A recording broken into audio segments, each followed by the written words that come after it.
Hello and welcome to another SDA Q&A. I'm your host for today, Peter Dixon, and my very special guest is Dr. Alan Davis. Great to have you here, Alan. Hey, Peter, thank you for having me on the show. I really appreciate it. We chatted for like 5 minutes before the show. We'd never met before, and I felt like, well, this is someone I'd like to hang out with and get to know more at a cafe. I really enjoyed our brief, you know, first meeting. I've been following you recently on your new YouTube channel, which Uh-huh. is absolutely fascinating.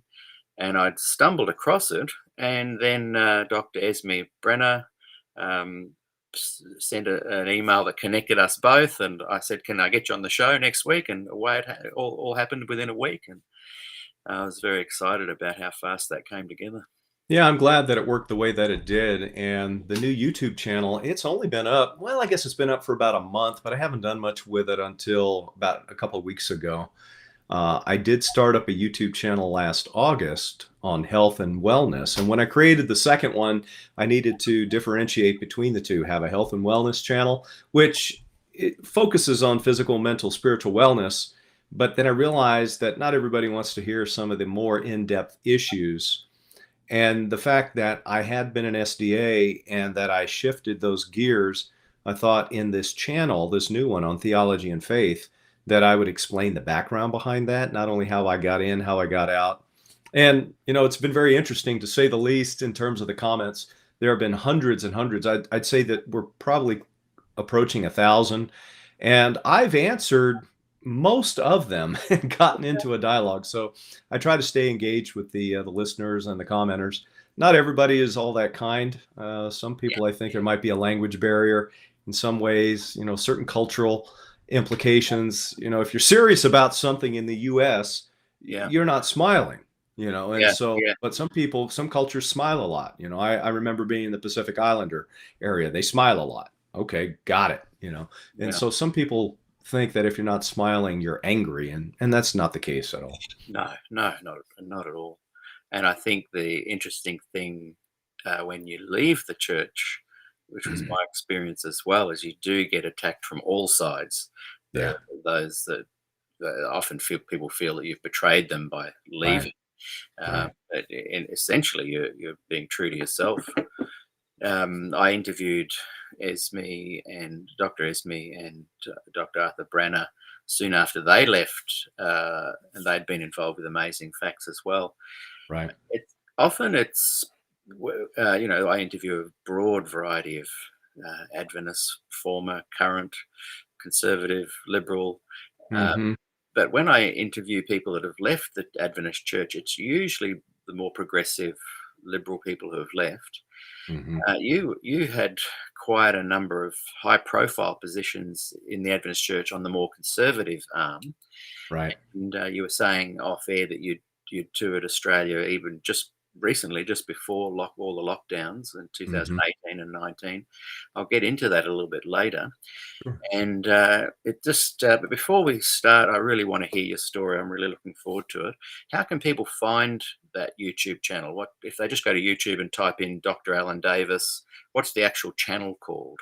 There are two of them, depending on which one you want, or both. Um, Yeah. Dr. Alan Davis, Health and Wellness, and then Dr. Alan Davis, Theology and Faith. The Health and Wellness channel, it's got quite a bit of videos out there already over the last coming up on a year. The new channel only has a handful. Those take a little more time because of the theological implications that go into it, and I want to make sure that what I'm doing there is really studied out. Of course, nothing can be exhaustive, but I can be thorough. And so those are not going to be released as quickly as on the other channel. It's father, if you will. Yeah. But that's where you can find me. I'm there. Yeah, that's great. And as I said, that's how I first came across your work post Adventism, and I'm really enjoying the deep dive that you're putting into it there. Now, so a couple of quick housekeeping things. We love people to chat, to put comments in the chat. I'll come to those occasionally. There's a problem with our Facebook group is a private group. So, guys, if you're watching from Facebook, and we're going live in our voice group and our SDAQ&A group, you have to put your name in the comment because they're both private groups and we're going live to YouTube. They're respecting your privacy, and I just put Facebook user. So those of you that are watching, please just put your name and then what your question or comment is. If you're watching from YouTube, then of course it's going to come up live. That's fine, and I'll bring it on. And so we've got a lot we're also going live now to Twitter.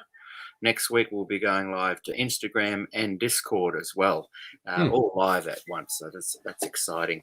And if I'm just going to bring onto the screen, guys, if you want to support what I'm doing, if you're watching on a desktop or laptop, hold your phone up to the little QR code. That'll take you to my PayPal. Or if you click on this QR code, you can go and listen to my album, Standing at the Cross. Very mellow gospel music, I guess, and you can listen to that for free, of course. If you'd like to support by buying a song, you can click on that one, and I think I've got there Carry Me Away or Never Be the Same or something. I can't remember. And then sometimes in the background I bring up a little QR code up the top there. So they're just some ways you can support me, and free or by donation.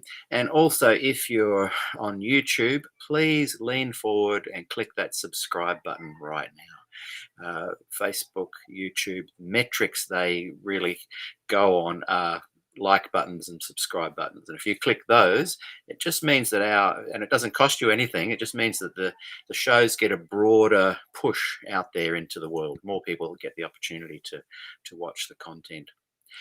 So I think that's all of the what do you call that, announcements. One last quick plug. I'm nearly at the end of this incredible. This is Ostriches and Canaries by Gilbert M. Valentine. Everyone watching, go and buy this book. I ordered it on Amazon in the States. It came within about 4 days. It puts you in the picture of this whole kind of Adventist structure, the good, the bad, the ugly. Highly recommend this book, and Gil Valentine will be on the show in the near future. Sorry to put you through all the ads there, but we're going to be learning more about your work and encouraging people to go to your sites as well. So let's get into it. This is very recent for you to have left the church. Do you want to start there and work back, or would you like to start at the beginning and move forward? Why don't we kind of do a combination of those things? We'll start in the present, we'll go to the back, somehow meet in the middle. I like it. Sounds kind great. Of bounce around, and I'll do my best to ensure that our viewers will stay on target with us. And if I perceive that we get off, I'll stop, back up a little bit, or you run interference and make sure I stay on point. Because it's pretty easy for me sometimes to go down some rabbit trails, especially when I have certain thoughts that come to mind. But the departure in terms of my mind and my heart and a grasping of everything has been about a year now. I'd say right around this time, a year ago, probably the end of March, first part of April in 22. And the real genesis behind that was an in-depth study of the book of Hebrews. And as I started going through the book of Hebrews, I read it in a way that I had never read before. And it was it just so happened that the Sabbath School Quarterly, that particular quarter, was on the book of Hebrews. And it was either the one before or couple of quarterlies before that was the book of Genesis.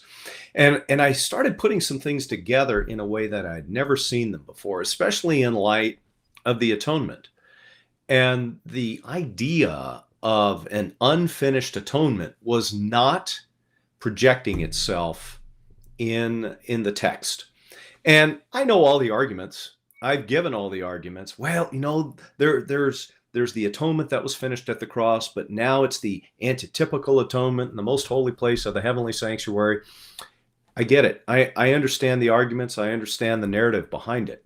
And yet, the question that remain unanswered to me, and nobody, I think, honestly can answer it without going to the writings of either Uriah Smith, Ellen White, perhaps even Stephen Haskell, and demonstrate that Christ's finished work in that he sat down at the right hand of God, and that when he passed through that veil, that is his flesh, upon his ascension, pardon me, made the entire area the most holy place, if you will.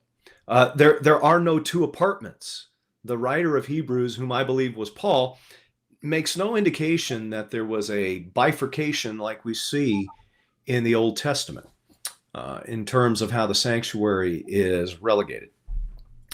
And that was really cutting against my grain the more I looked at it. And that's not what was being proposed in the Sabbath school. That's just me as I'm reading the text, trying to see something. Wait a minute, why are we not talking about this? Why is the lesson writer omitting this issue about a finished work of sitting down? And I went back and I read some old texts with which I'm familiar, and they just didn't jive. And so I decided during this time that I would give Dr. Ford a chance, because Dr. Ford was never really one of the guys on my good list in terms of conservative Adventism. In fact, a lot of what he had to say, according to many with whom I would associate, they didn't have too much favor for the man, other than he was very kind and he loved Christ. And we saw all that. But as I went back and I read his book, the 1,000-page manuscript he presented at Glacier View, I went through and I read that thing. It's a very arduous read. Unless you, I mean, I would rather watch grass grow or paint dry than read that book. It's just a difficult read, but it was a rewarding read in that he laid it out so beautifully. And to understand that many in Glacier View, and getting the transcripts of Glacier View is near to impossible. But by his own declaration, that is Dr. Ford's, there were no dissenters in terms of what he had to say.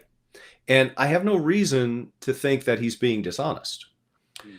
And to that end, I read that, I went back and then looked at all the seminal texts that paint an investigative judgment, that try to make Daniel 8:14 this culmination of the 2,300 days that began in 1844, and all the things that are tied to it. And I said, you know, if this one doctrine falls, everything else falls.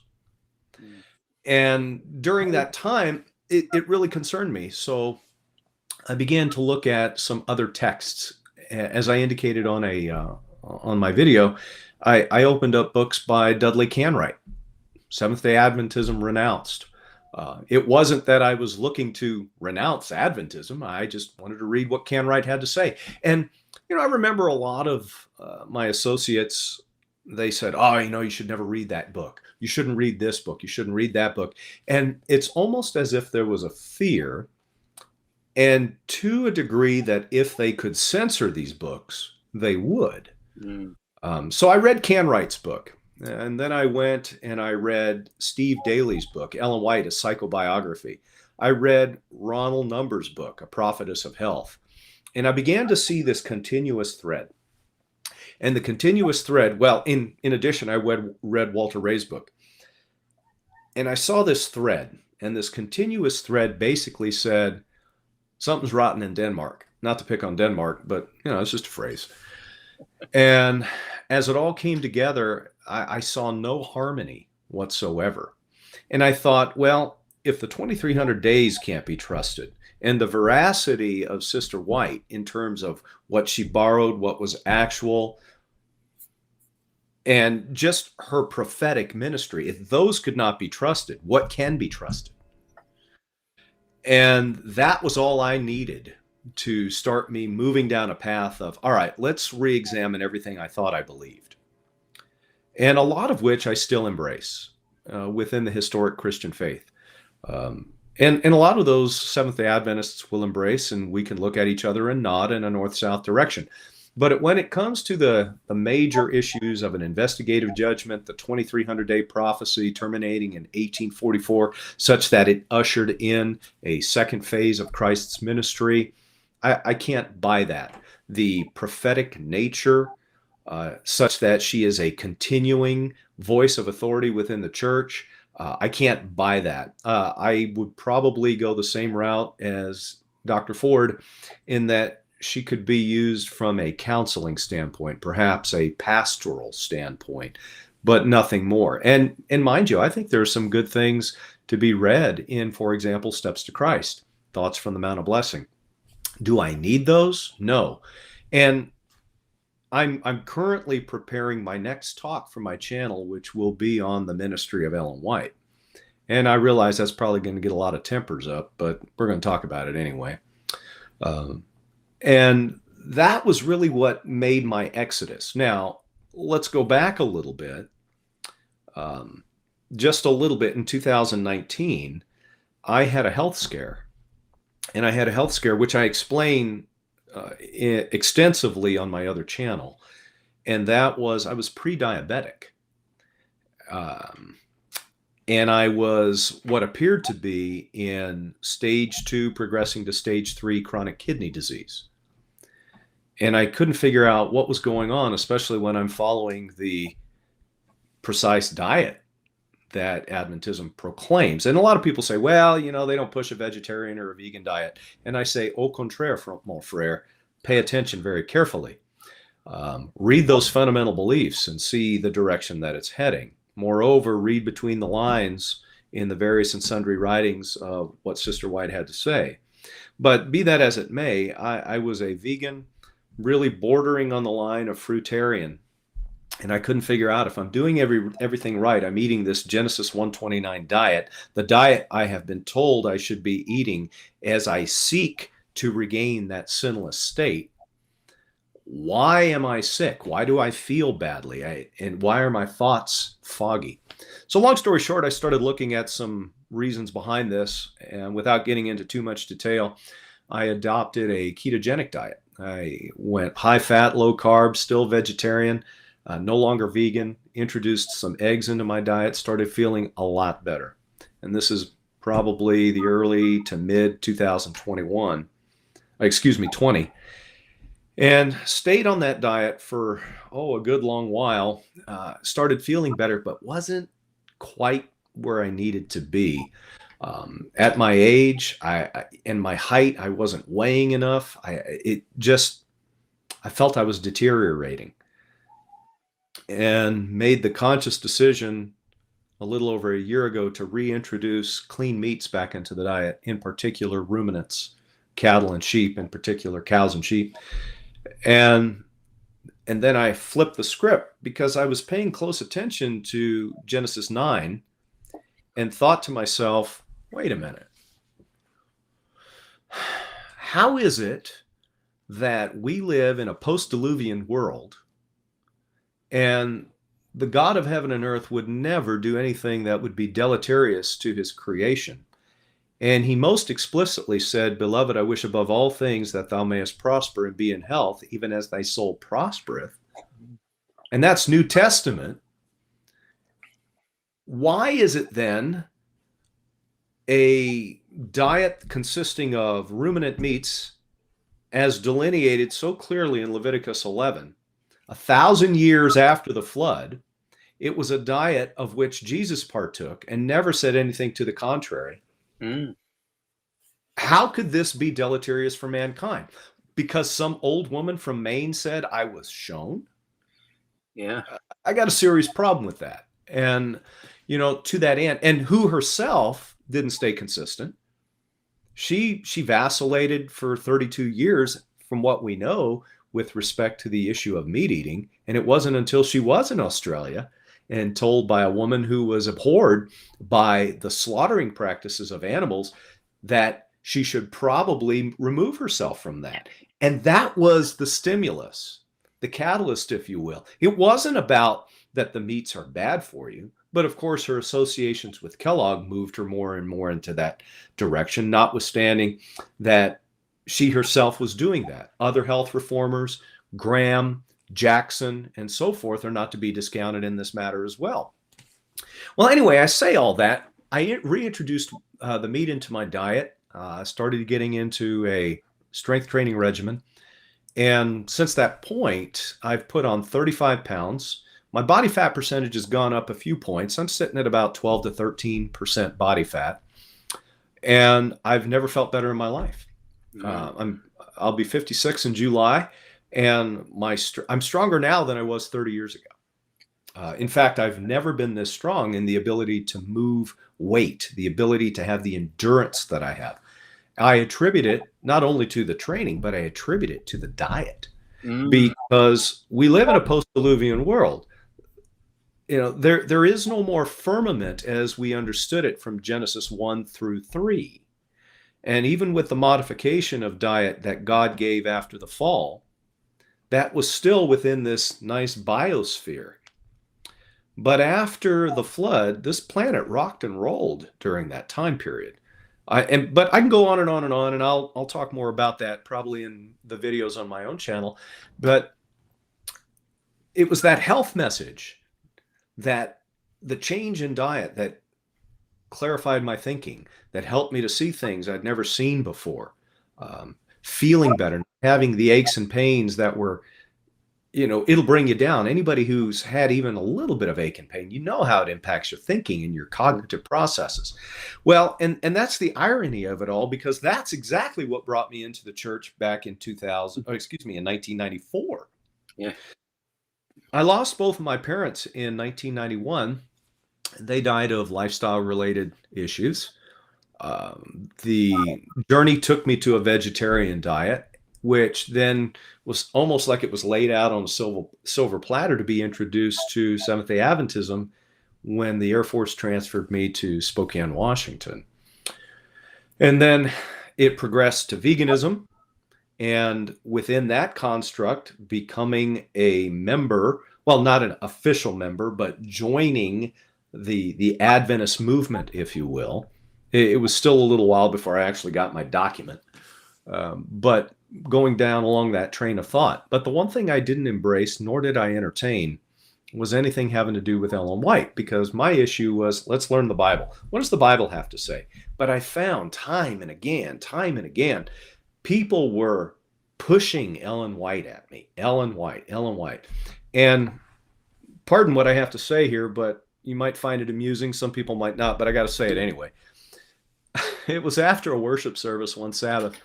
This little old lady came up to me, and she grabbed my forearm, and she clutched my forearm, and in a very gravelly little voice looked up at me and asked me if I believed in Ellen White.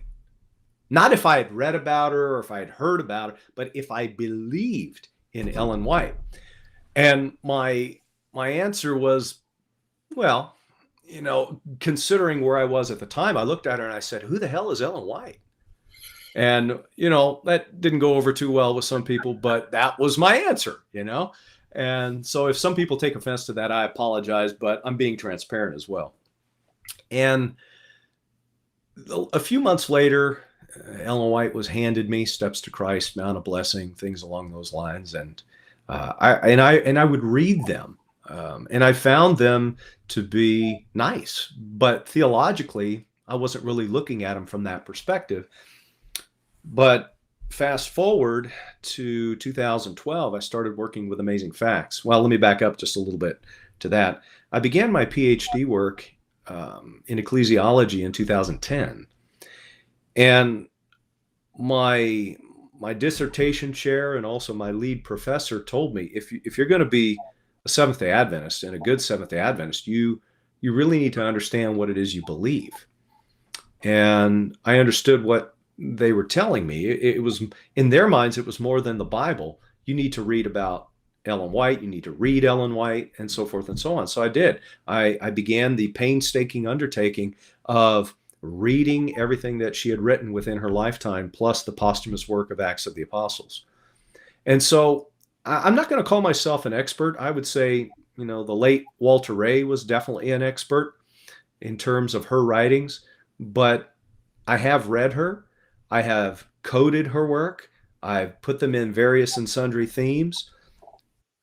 And there were a lot of inconsistencies. There were a lot of things with which I just didn't agree, but I chalked it up to it's very deep. I'm too dull. I don't get it. I need to study it more. But interestingly enough, I didn't have that kind of problem with the Bible and the major doctrines. Yeah. That was a big deal. And so what I did, like I do with a lot of things, if I don't fully understand it, and yet it seems to be pointing in the right direction, I'll go ahead and say, you know what, I'll take it on faith at this particular point. And if anything in the future tells me otherwise, then I'll revisit that.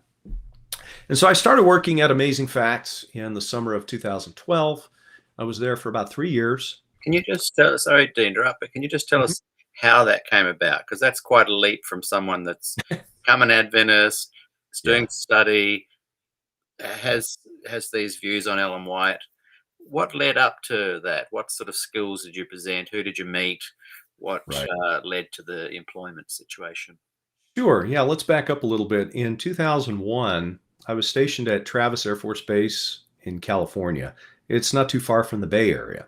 And I had visited Sacramento Central Church a couple times here and there, and I'd met Doug Batchelor. So he and I had an exchange of hellos between 1998 and 2001. In 2001, I ran into a burble where I deployed to South Korea for an exercise, thinking, after coordinating for Sabbath accommodation, thinking that had all been cleared, I was good to go. And the next thing I know, I find out that I'm in the middle of an investigation for, being AWOL. Well, anyway, long story short, that became nothing. It was ended up being a no issue. But because I went through that, what was his name? I know his name. It was Dick Stenbakken, who was the endorsing agent at the General Conference for chaplains. I got in touch with him. He was somebody with whom I was working. I got in touch with folk from Religious Liberty. I ended up meeting Arthur Branner during that time because he was an Army chaplain in the reserves or the Guard. I don't recall which one. And not long afterward, there was an interview on 3ABN. Danny and Linda Shelton interviewed me about this particular issue. So now my face was getting out there. In 2010, I was reassigned to this area, out back again at Travis Air Force Base, and I was attending the Granite Bay Seventh-day Adventist Church. Doug was pastoring both churches at Sac Central and Granite Bay, although Pastor John Ross was leading the crowd, if you will, at Granite Bay most of the time. And it was during this time in 2012 when I retired from the Air Force. And of course, I had spoken with Doug on a number of issues and number of times here and there. He knew I was retiring senior officer from the Air Force. So he asked if I would be willing to meet with him. And he told me there was a position opening, something along the lines of being an office manager. And I said, yeah, I'd be interested in doing something like that. That's kind of up my alley. And long story short, here I am working at Amazing Facts. Right. As in the office, what were your day-to-day operations? I was the executive vice president, which is equivalent to the chief executive officer. Yeah. And so I was actually running the operation. Doug is and was the president, but Doug had other things that he did. Doug was preparing to travel here, making, doing his work with his sermons. And he was really into the media, still is into the media and the production aspect of Amazing Facts, very talented there.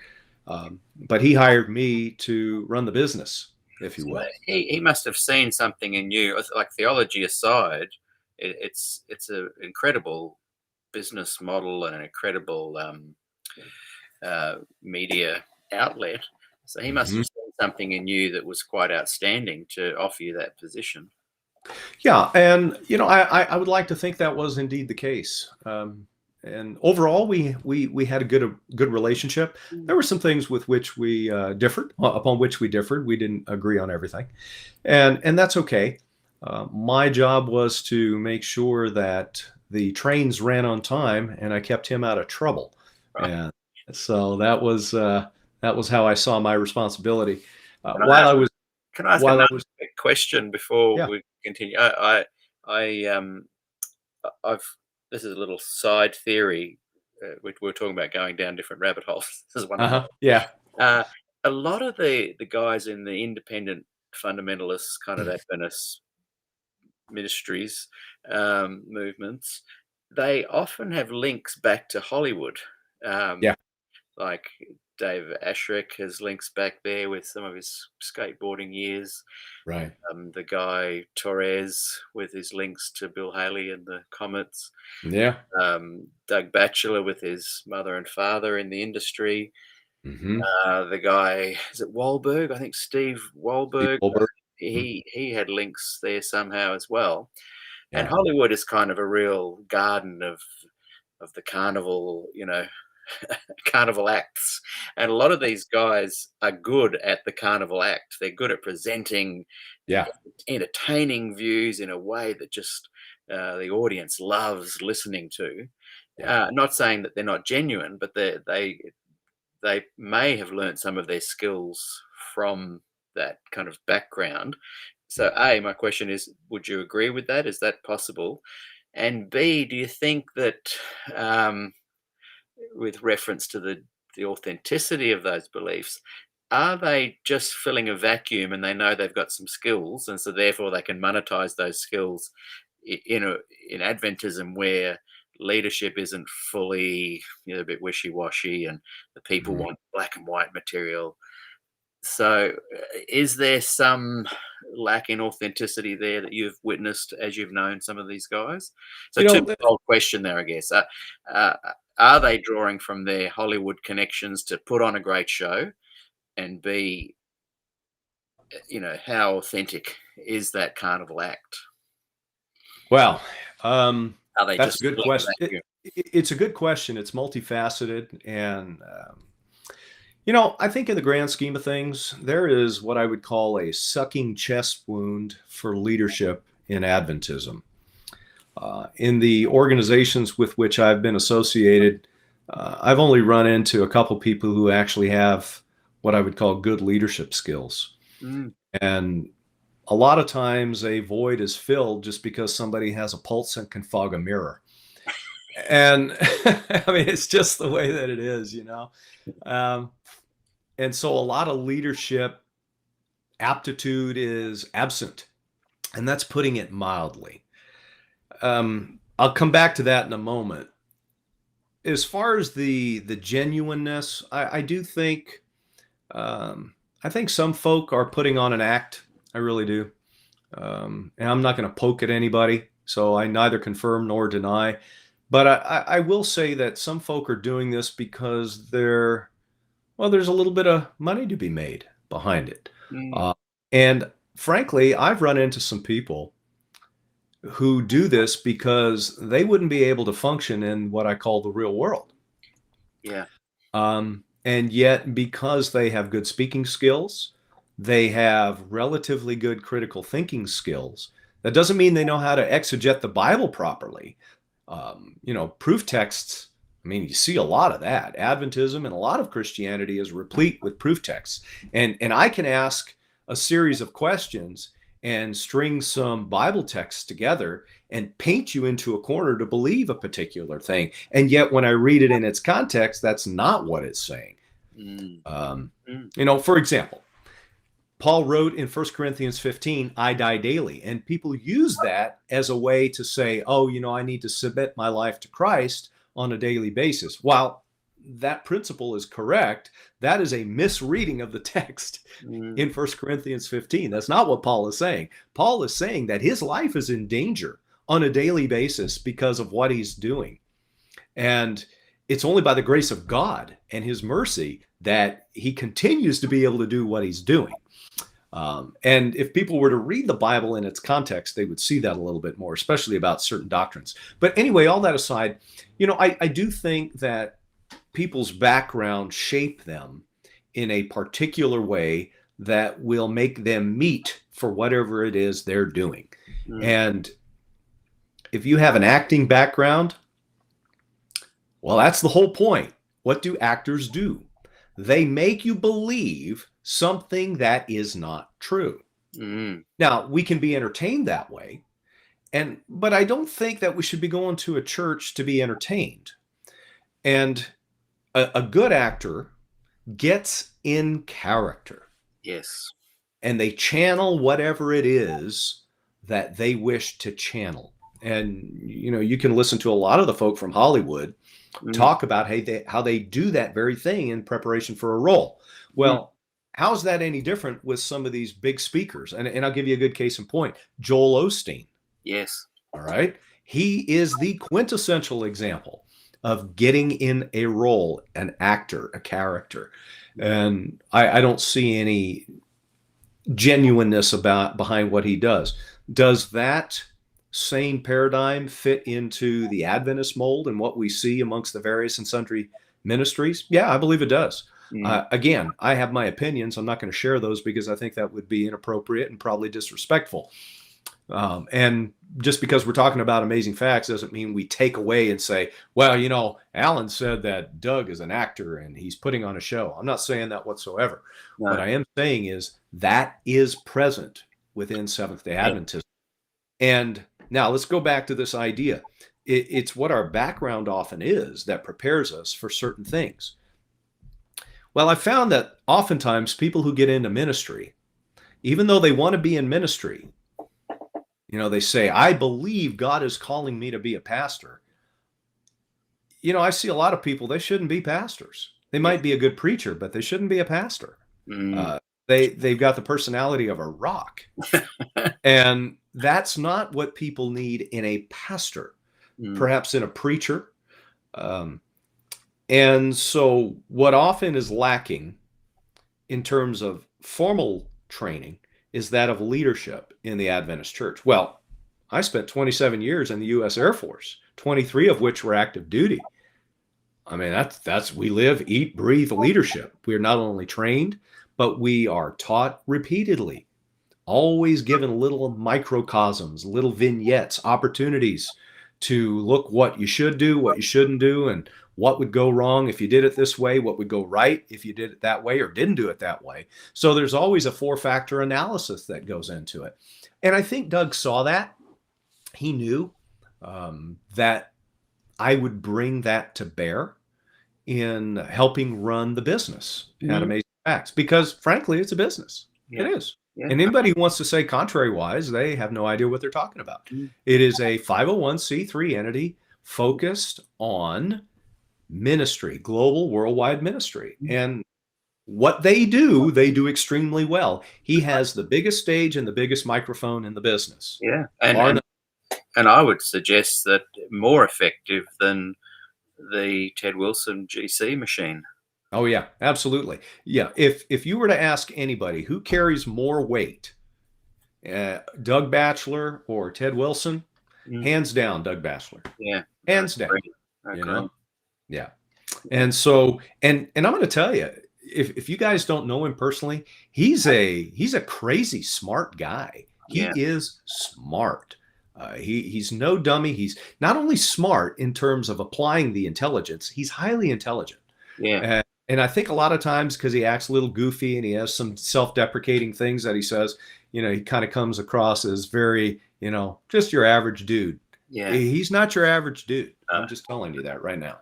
Yeah. So. No, I think I've seen through that curtain, and he's very personable too. He'd be someone you'd enjoy sitting and having coffee with.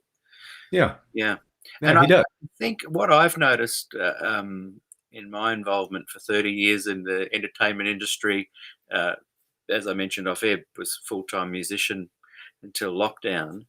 There is a place for putting on a show because often you're repeating the same program night after night. If you go to a circus, you see the three-ring master as, "Hi, everyone. How are you? Great to see you here today." He may not be feeling that, but part of putting on a good program and sharing content with people is Hmm. there are some tricks to the trade that people have to employ, and I don't see any problem with that. Right. I guess with some of the Hollywood connected people that I see in the fundamental uh, ministries, I'm I don't mind them employing those techniques and being successful. I'm worried that some of them have gone, as if they're just watching Adventism and go, I can see there's money to be made here. I'll Mhm. employ these techniques, and I see some of them absolutely raking it in. Uh, Right. I've chatted to some of the financial people involved with some of these ministries, one-to-one private conversation, and we're talking millions of dollars that they're making. So not referring to Doug Batchelor, but again to these independent ministries, would you suggest that quite a few of them are seeing this as an opportunity and they're using their their skills, which I think are fine to use if you're using them for Sure. good? Are they Right. potentially using them for their own self uh, aggrandizement and Hmm. money making potential? And I've seen that as well. And I think you would agree with me, Peter, when I tell you the Seventh-day Adventist organization is a microcosm of its own economy. It is its own economy that is self-perpetuating. And a lot of people will work within the church. They're almost harangued to do so because to work in the quote unquote real world would, put you or would make one susceptible to the wiles of quote unquote Babylon. And so all these jobs are created within the church, many of which are unnecessary. I don't see Yeah. examples of that in the scripture. Somebody might say, "Well, get on the train of modernism, there, Dr. Davis." I said, "Well, this is my PhD. This is the stuff we looked at. So I, I, I would be considered an expert in this field. I don't necessarily know if I am. I'm still learning a lot." But to that end, when when we look at the big picture of a lot of the things that are being done, and they exist simply to perpetuate the ministry, and we see no example of that in the scripture. What we see in the scripture is that God's people are to be organized for specific tasks, whatever those might be, within a congregational model. But to have this presbytery, this episcopal model that is really a self-licking ice cream cone when you look at it, that is not what the scripture delineates in any way, shape, or form. 100%, 100%. And I've noticed also recently with it just hit me as I was watching high level leaders here in Australia and New Zealand. If and to me this connects with pastoral care and how actual pastors and and, and leaders of Christianity should be um, promoting the gospel. That I've discovered that a lot of those that are at union and division level, everything they say publicly, everything is propaganda. Right. There's never, hey, how you really going, and can we look? Everything's about this kind of self-licking ice cream Yeah. analogy, which gets very frustrating. And I can see that people then watch something like the Doug Batchelor, who has the skills to make it appear that, hey, I really care about you. This is pastoral care. Yeah. And using the skills of Hollywood, people want that. And I can see this vacuum being filled. And I think that people here in this part of the world are concerned in the leadership at the union and SPD division level that the money, instead of coming into the actual mainstream church, is going to these fundamental ministries. Did Well, I can tell you from Amazing Facts' point of view, they were, when I was with them, they were a self-supporting ministry, part of the Northern California Conference. They've since removed themselves from the Northern California Conference, and they would probably now be considered an independent ministry. yes, They've reorganized. One thing I can say, and I'm going to make a plug for Doug here, and that is, in all the years that I watched him, you would think somebody of such celebrity status doesn't have time for the little guy, and yet I've seen him take the time for the quote unquote little guy. Mm. Whether it was within the construct of Amazing Facts or giving pastoral care to somebody in his congregation or somebody who knew somebody in the congregation. So I have seen him put that into play. Now, mind you, he's a busy guy, and so he'll delegate a lot of these pastoral activities to others. And that's all well and fine, be it an elder, an associate pastor, that's okay. But I've not seen him fully divorce himself from what is actual pastoral care. Mm. And so, and that's good on him in that regard. You know, when I look at some of these ministries and I think, to what end do you exist? You know, they talk about send us money so we can produce more material to finish the work. What does that mean? What do you really mean by that? And having been part of it, I'm in a position to where I can say, you know, that dog don't hunt, man. It just doesn't. Yeah. And there are other ways to reach the masses. I don't know exactly what those entail. I mean, I have some ideas that I might share in time after I've allowed them to percolate a little bit and maybe develop. But I think, again, it just becomes one of those self-perpetuating economies. Send us more so we can do more. Well, what are you doing? You know, what's the Pope doing today? Let's write a new letter on what the Pope's doing. Yeah. How are the current events changed? Well, nothing really. Solomon said there's nothing new under the sun. So we're going to take the pandemic and we're going to apply that to eschatology.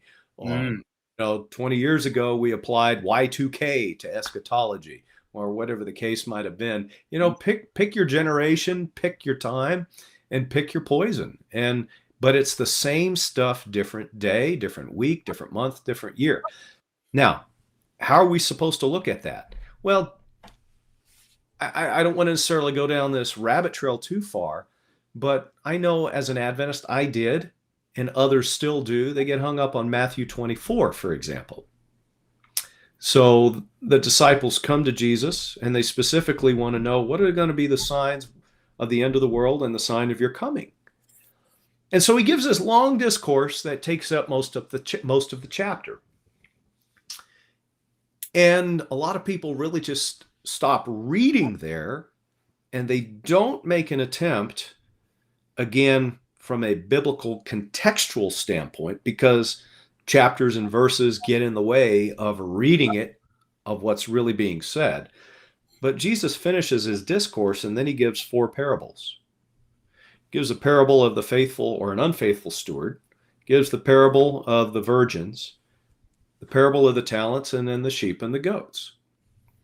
And if we look at that very carefully, I'll just say it succinctly. Jesus is saying, you know, all this stuff's going to happen.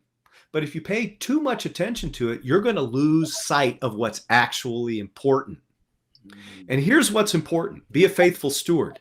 Be ready for my coming. Use your talents wisely. And when you perform your actions, and I don't mean perform like an actor, but I mean, you know you will have the Spirit of God in you when what you do comes naturally and it's not forced. And basically he's saying, bear much fruit, relieve suffering, do as I have done. And so the world will know that you are my disciples. And it's not about worrying about Sunday laws and stars falling and all these other things, which in many ways have already been debunked, that these didn't actually happen, or not in the manner in which people proclaim they did, and to isolate it to one continent such that the rest of the world doesn't see this stuff, that has no bearing on a book that transcends culture. Every nation, kindred, tongue, and people is what the scripture says. But if you're going to isolate it to New England, for example, that doesn't work. And so to that end, I think what has happened in a lot of these self-supporting and independent ministries, they prey on fear. They prey on anxieties. They create anxieties. Yes. And as a result, many people are coming to God through Christ in fear. Fear of the mark of the beast, fear of a Sunday law, fear of, of being condemned. to hell at the great white throne of judgment, as opposed to seeing Jesus for all the beauty that he is, and that he is the only way to God. Mm. And his very teaching was for us to seek first the kingdom of God and his righteousness, not to try to figure out when Jesus is returning, not to figure out what events that you see that are antecedent or potentially antecedent to a possible Sunday law, whatever Mm. the case may be. You see where I'm going with this. Yeah. Yeah. And I've seen a lot of livelihoods go south Yeah. for for what?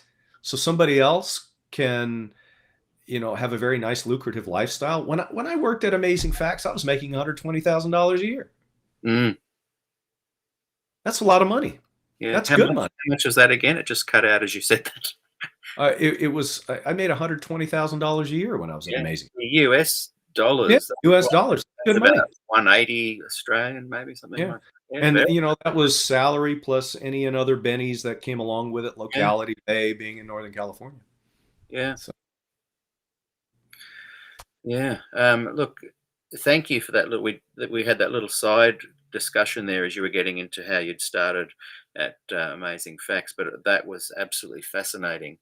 I'm currently working on doing a show that looks at some of these key independent ministry leaders and their connection to Hollywood. I'd love to maybe chat to you a little bit about that and get some resources and information off mhm. you. And maybe we could even come back and do a whole show on that, because to me, there Yeah. has to be a moment where the entertainer, using and employing some of these Hollywood skills, realizes that what they're doing is bringing about a positive effect, so they keep going, or they realize that maybe what I'm doing is a little bit more about me Right. than the betterment of the community. And Uh, you brought up a good point, Peter. The idea, you said earlier, self-aggrandizement, mhm, and is a lot of.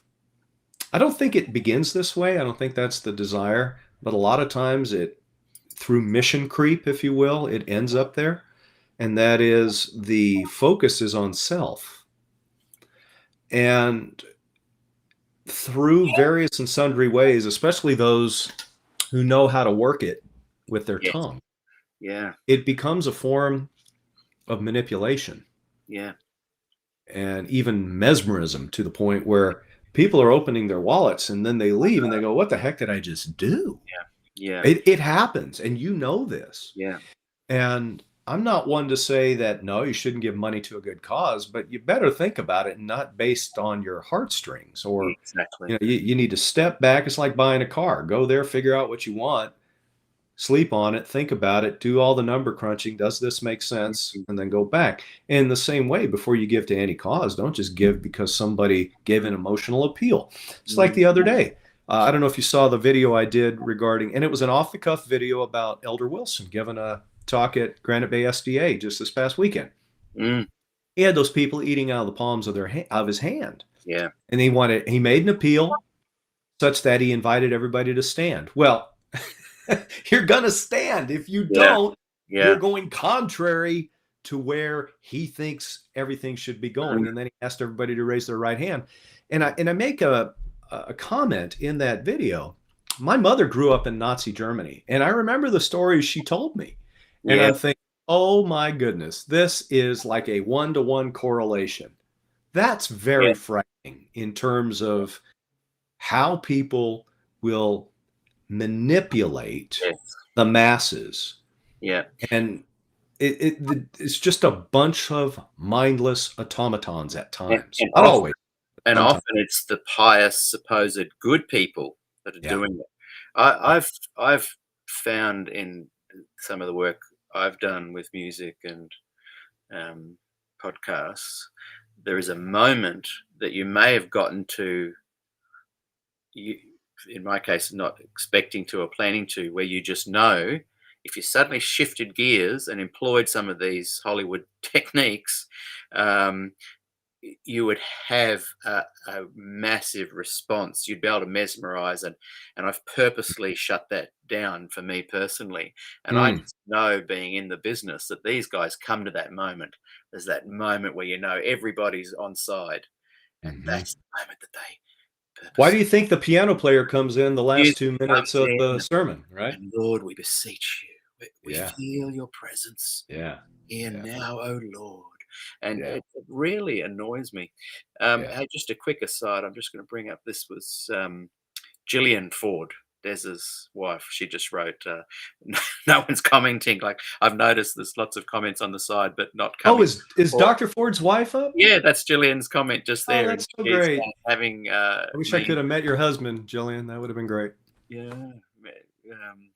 She's just saying that us interacting together is great, and, and that's why everyone's sitting back, mesmerised. This is the moment, Alan. We can now go. Listen, if you're watching, we implore you. Let me bring up my PayPal. Hey, this is really fascinating. Can we? And look, there are a lot of comments starting to come through on the side. We'll come back to you guys that are commenting. And remember, if you're commenting and you're a Facebook user, please put your name in that comment so we know who it is, and Mm. I can bring your name up on the screen. So let's see if we can go back to where you were then just starting your job with the Amazing Facts, where I'd kind of sidetracked you a bit there, but I'm so glad we did. That was absolutely one of the best sidetracks ever. Yeah. No, it was a good experience. It opened my eyes to a lot of things. And like I said, I look back at my experience there, and I don't regret it one bit. I learned a lot about myself. I learned a lot about people. I learned about ministry. I learned about the church. And like I mentioned, several moments ago, Doug and I didn't always see eye to eye, but we would always settle things amicably. Um, and oftentimes, now, the biggest thing that I had a problem with was, we've got a great platform. We have a great opportunity to get the word out, because this was my mindset at the time.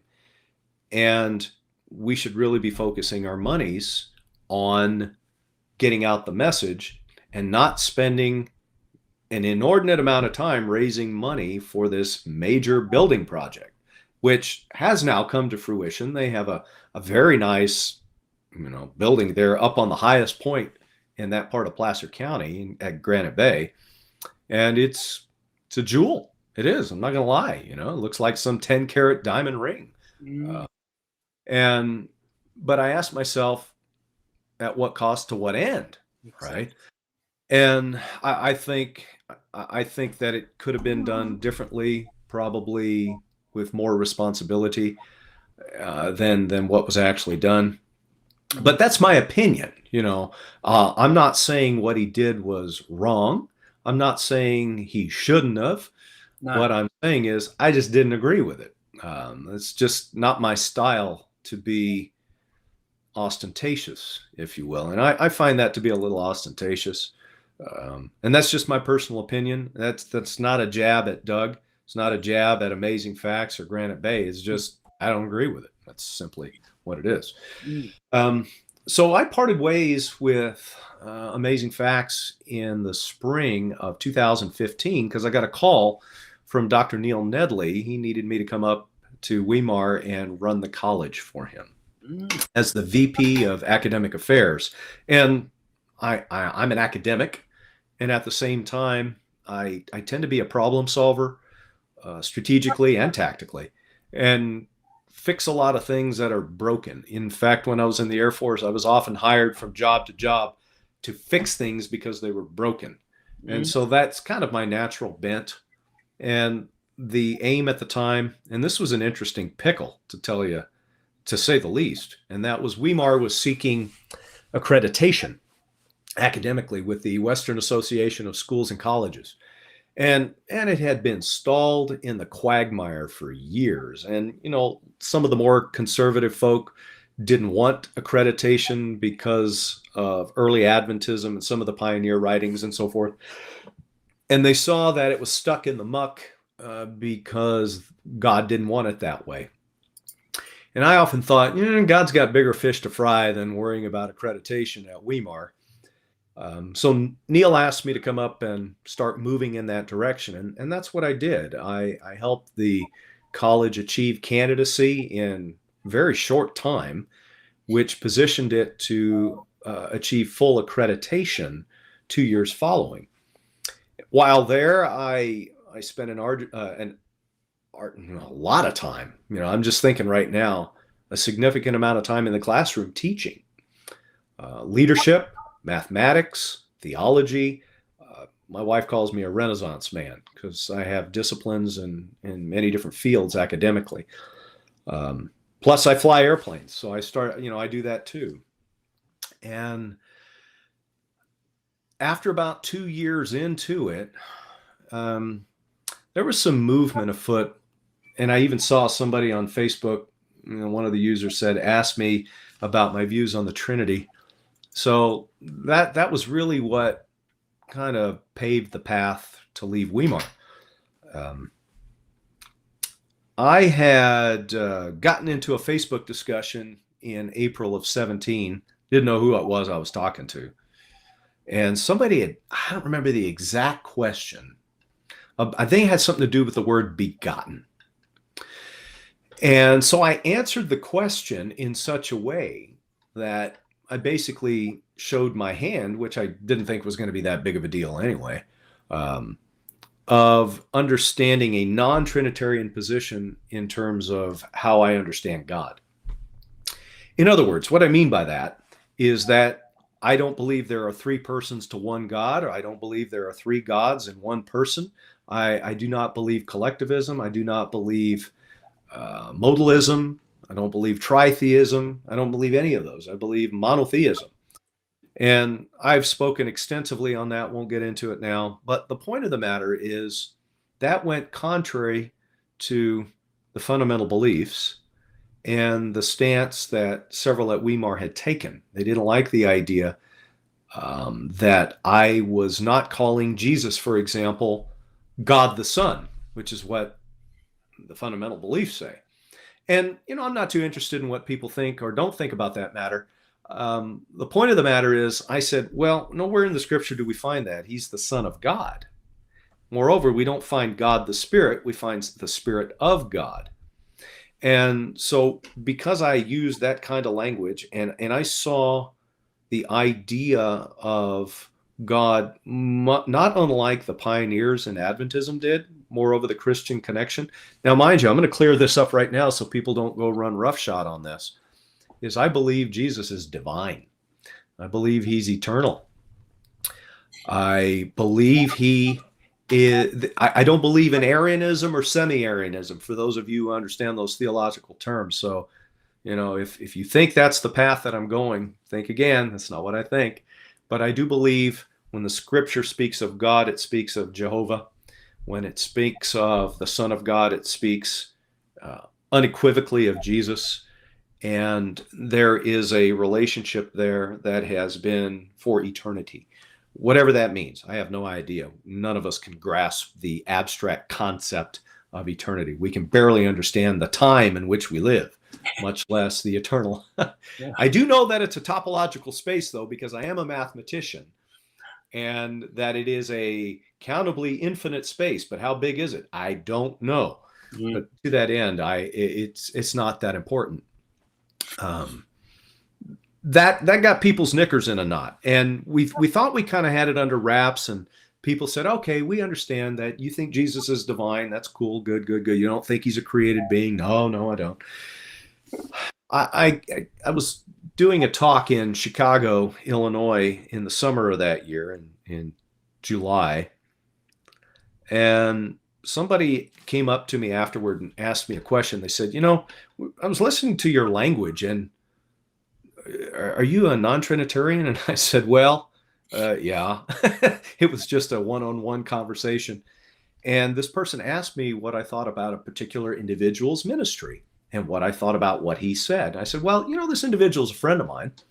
And I don't think any of us have the corner market on all the truth, but I do believe that what he's saying, he's on the right path. And I would have to agree with much, if not all of what he has to say. I can't really find anything wrong with it. Well, somebody was sidling that conversation unbeknownst to me.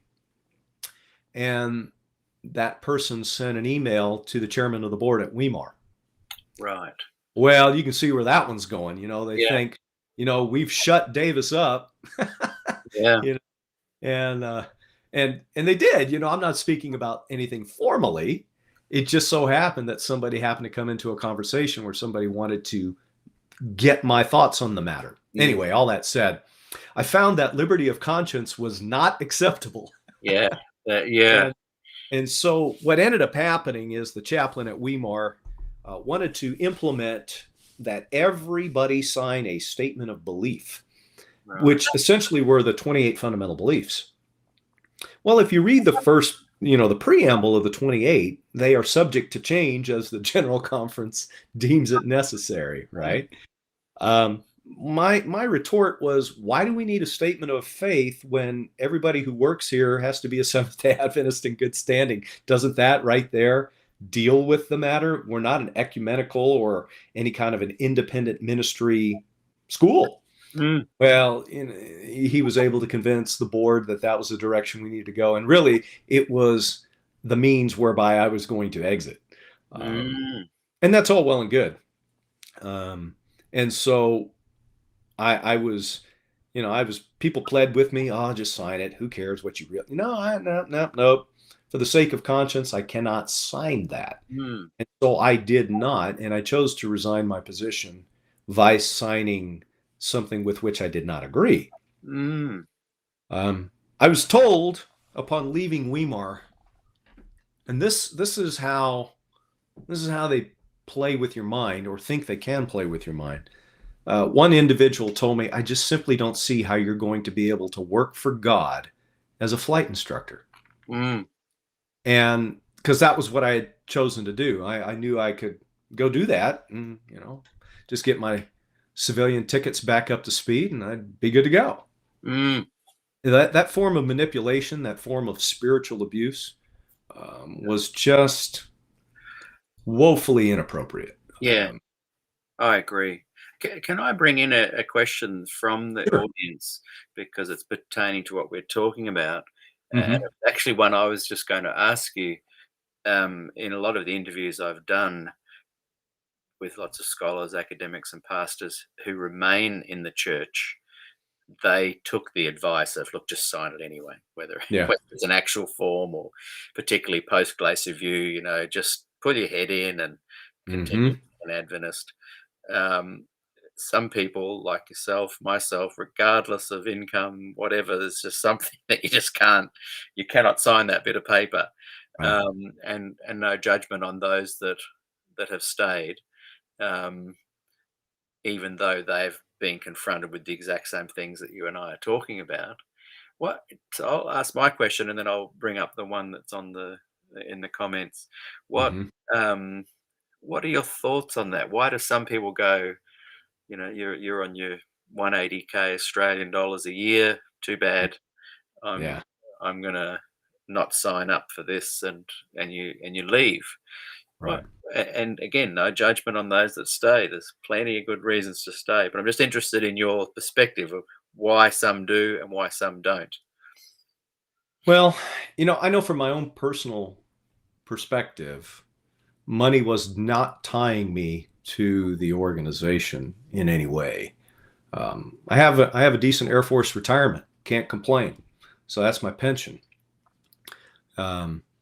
It in Northern California, it doesn't go as far as other places that it might. So, but be that as it may, I didn't have any financial ties.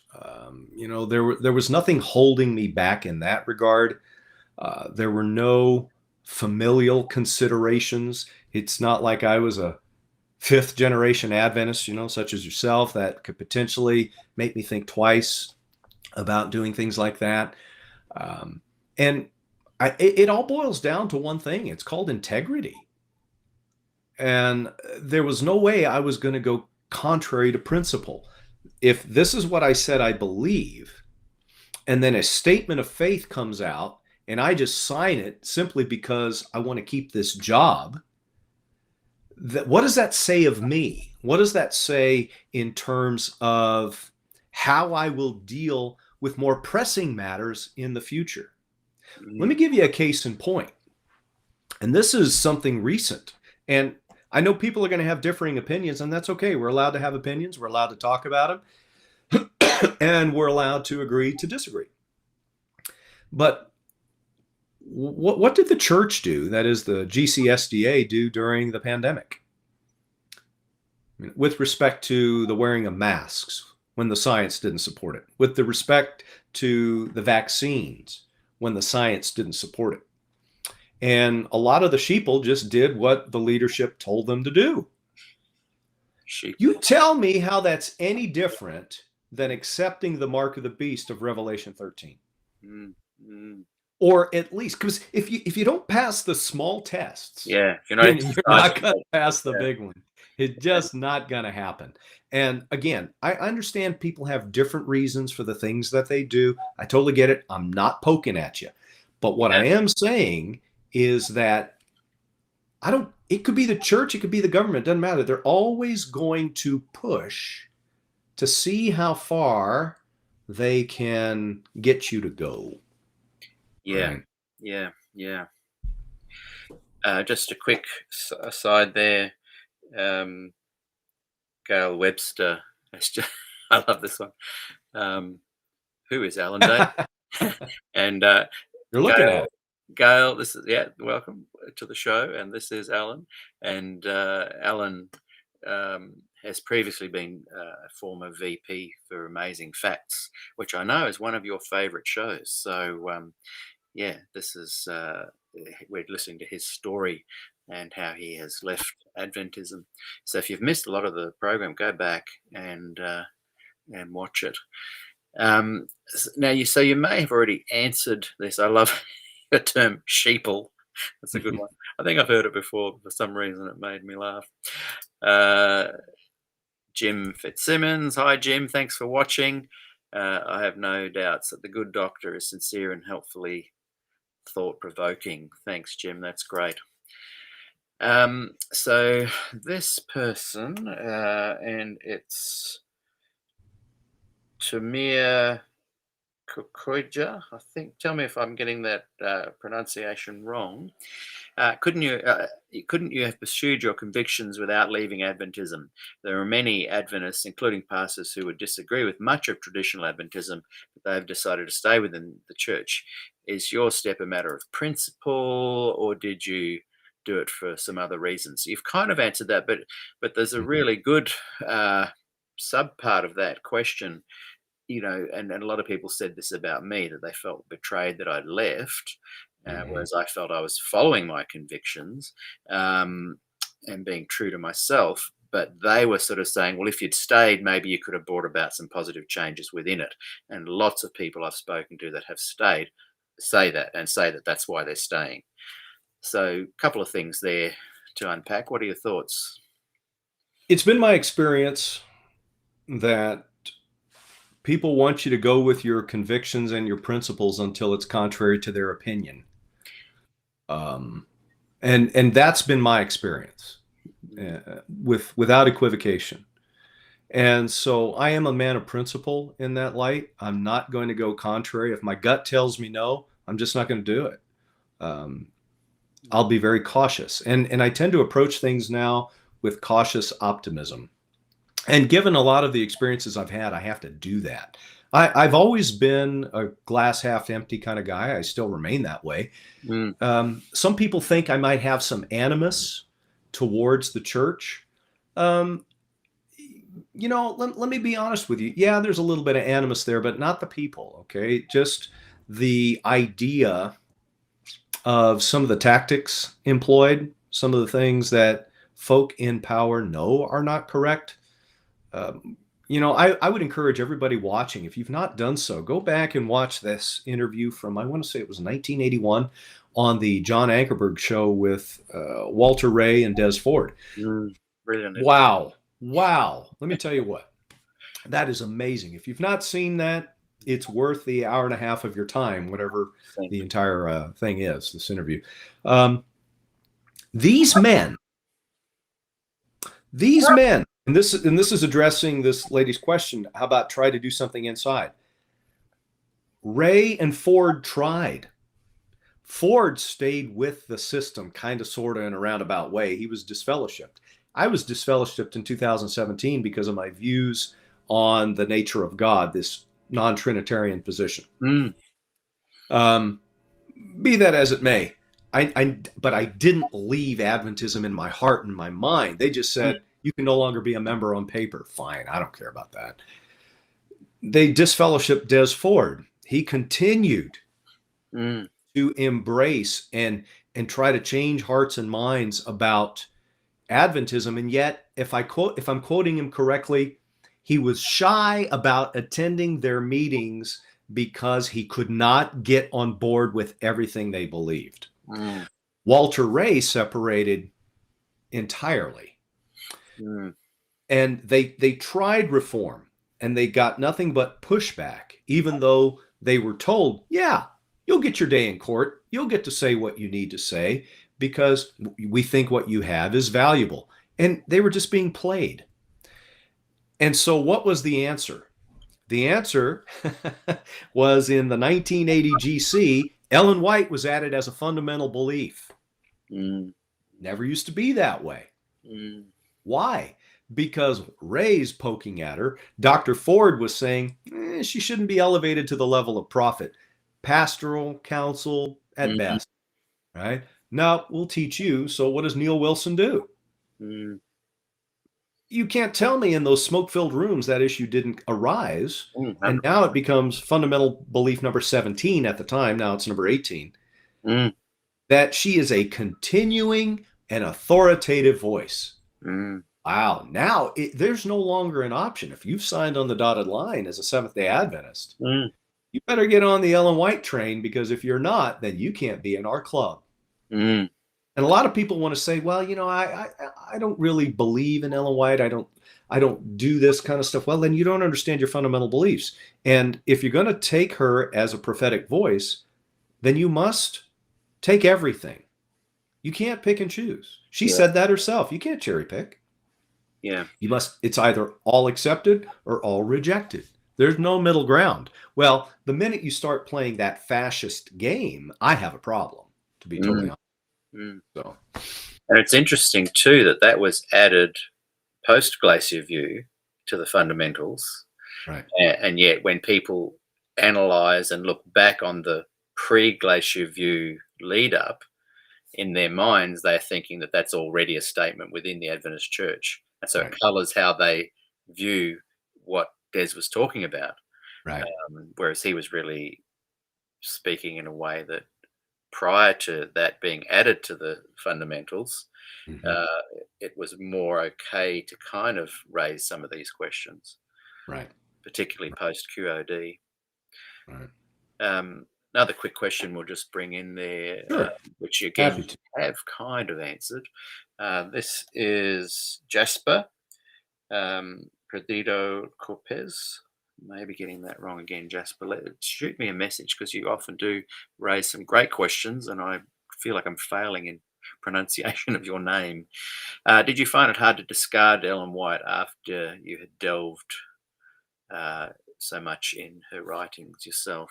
Both yes and no, because even as I was making my exodus at the time unwittingly, I knew that when I made a dietary change, and people think, oh, that's not a big deal. No, it's a big deal. It is a big deal, because it puts you out of harmony with her later writings, in particular what she wrote in the Ministry of Healing, chapter 24. Go back and read it, and read it carefully. Now, I will point out one thing. She's talking about, she's basically endorsing Kellogg, what he wrote in The Living Temple. If you haven't read that, you need to read that too. I know you're dissuaded from doing it, but you should read it. You'll see that whatever diet he was embracing, it messed up his head, because he's pathological. He really is. And I actually should do a psychobiography of Dr. Kellogg based on that book alone. But be that as it may, she was endorsing his diet but rejecting his spirituality, and yet did not see that they're united. You cannot divorce the spirituality of Dr. Kellogg and the diet that he espoused. And yet she saw the ideal, the value, because her thought process was, oh, it's Genesis 1:29. Makes a lot of sense. And on the surface, to the undiscerning thoughts, it is. It makes a lot of sense. And it made a lot of sense to me until I stumbled a couple of years ago now on Genesis 9. And I went, wait a minute. And then as I realized that I needed to move in that direction and that I eventually would, I didn't take the plunge until early 2000 or 2022. I realized that this was going to change everything, because if I wasn't following Ellen White on the diet because I found that to be problematic, what other things are problematic? And all of this came to a head at the same time.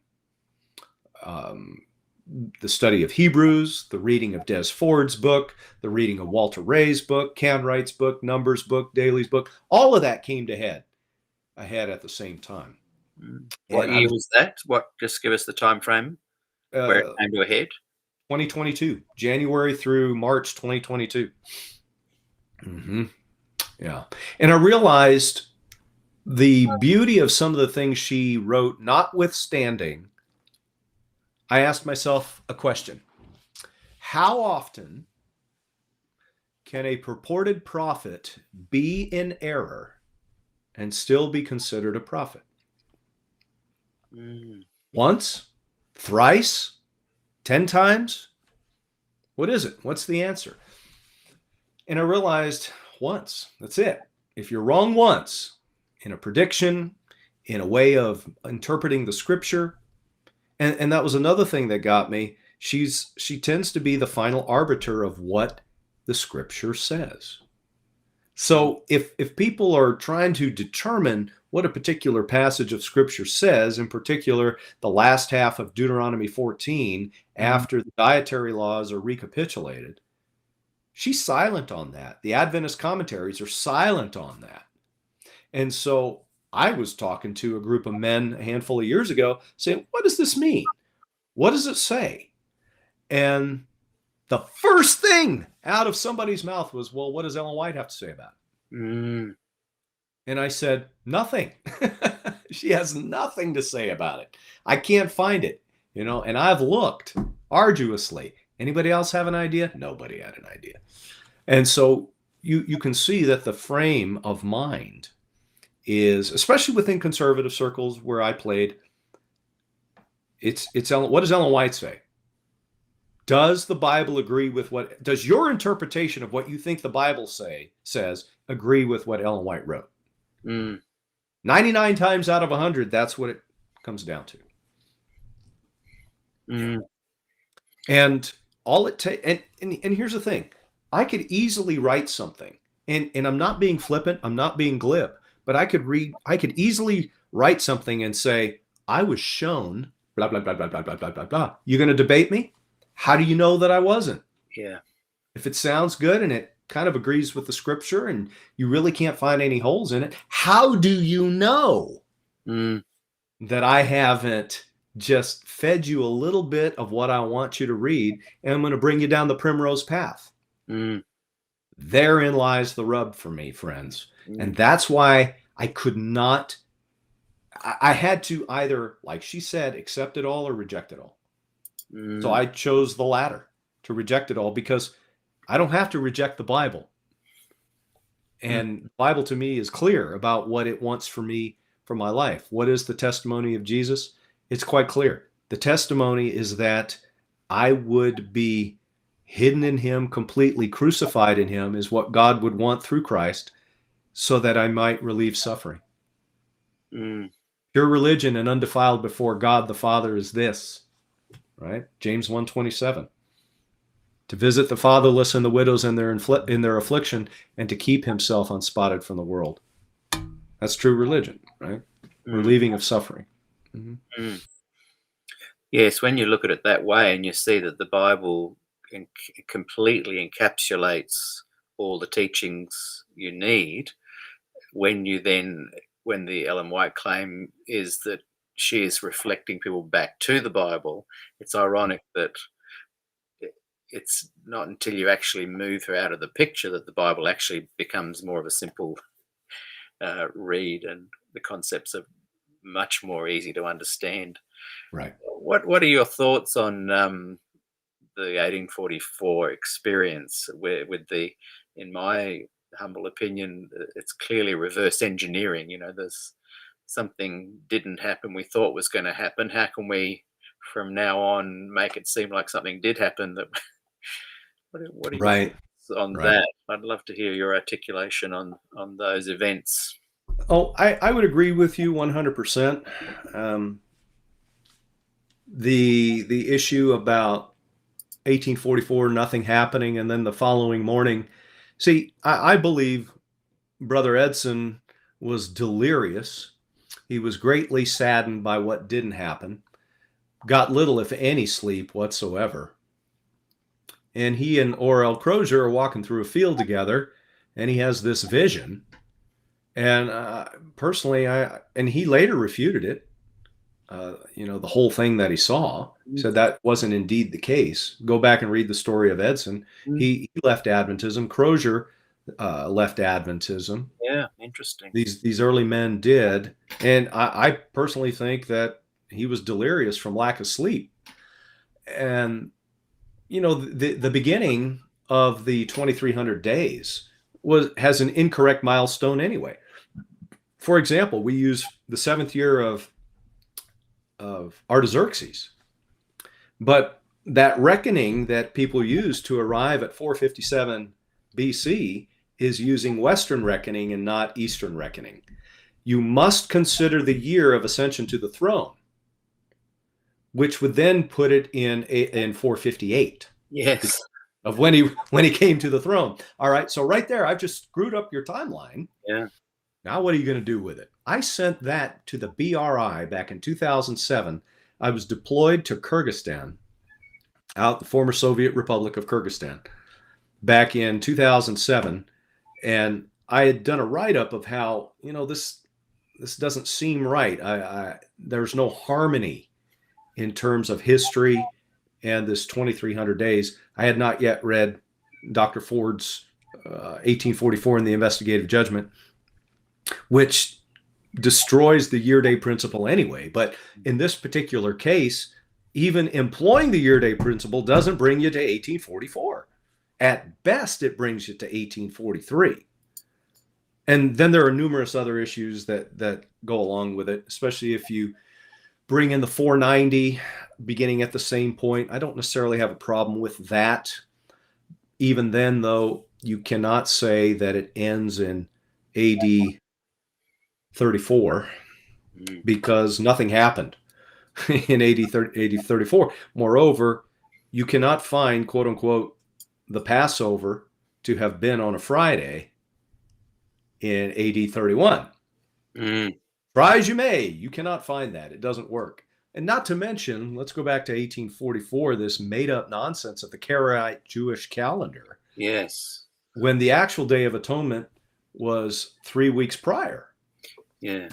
So, we have a serious problem with consistency, not to mention the incorrect hermeneutic being employed with that particular prophecy. And I'll address that in a future talk on my channel, that in particular, because frankly, Adventism stands or falls on the 2300 days. And if it doesn't stand, which I think Dr. Ford clearly made it obvious, then what do you have left?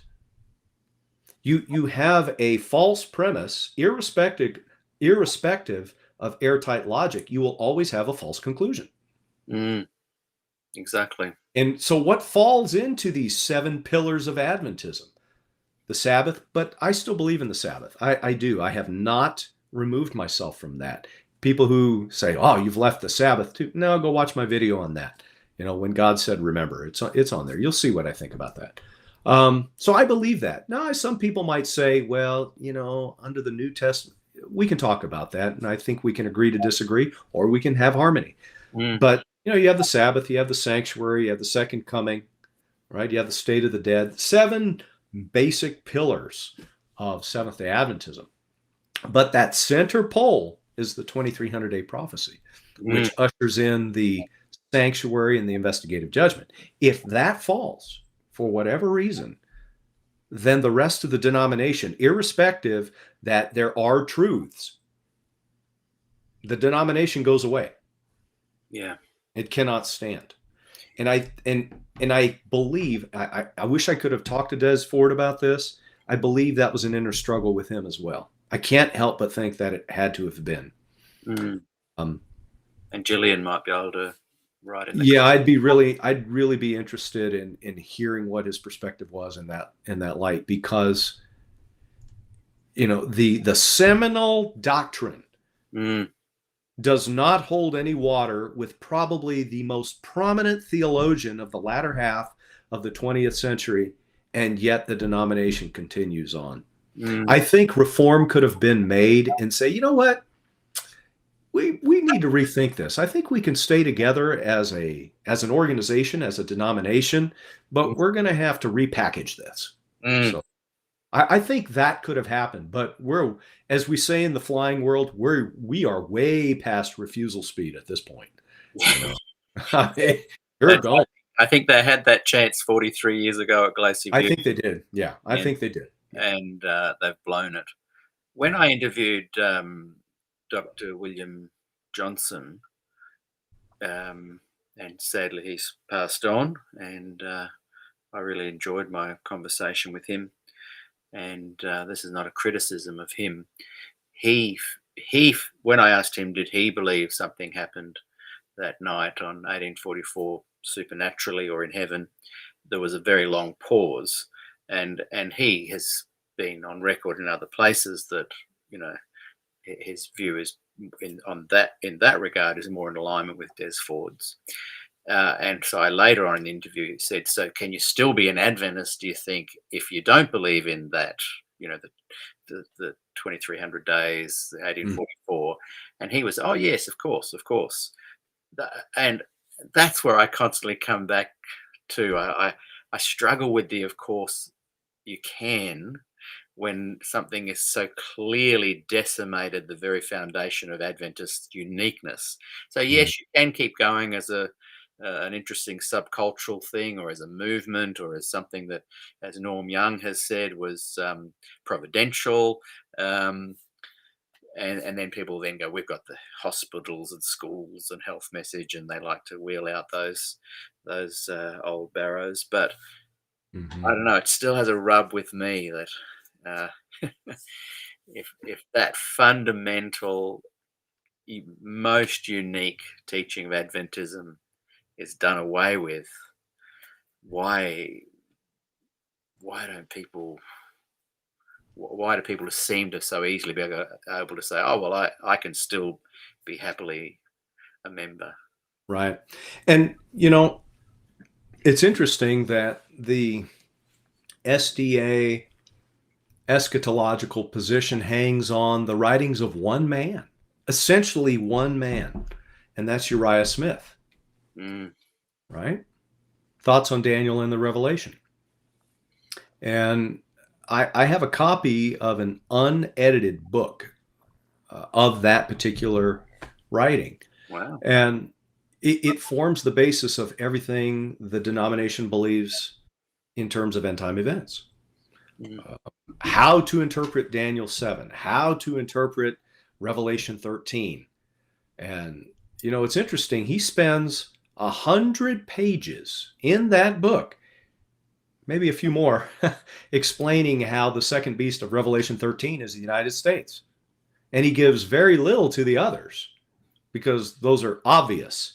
And where I'm going with that is that he really had to do some hermeneutical and theological gymnastics to come up with this position, right? And if you read it carefully with a discerning eye and with an open mind, you will see right through the facade on how that could not be. There is a chiasm in the book of Revelation. I don't want to get too theological here, but there is consistency in the way Revelation is written and laid out in terms of explaining the unpacking of the world stage. But not to bore our listeners, but the point of the matter is I have a serious issue with the second beast of Revelation 13 being the United States. In fact, I take the traditional Protestant position that it's the papacy, but that's really neither here nor there on this in this conversation. But it was just another drop of water, Peter, that went into the cup. And eventually, when you fill up a cup, like a styrofoam cup, you see a little bubble at the top, and it's convex right there. One more drop, and it's gonna spill, and that's where I was, and that's what happened. That's exactly what happened.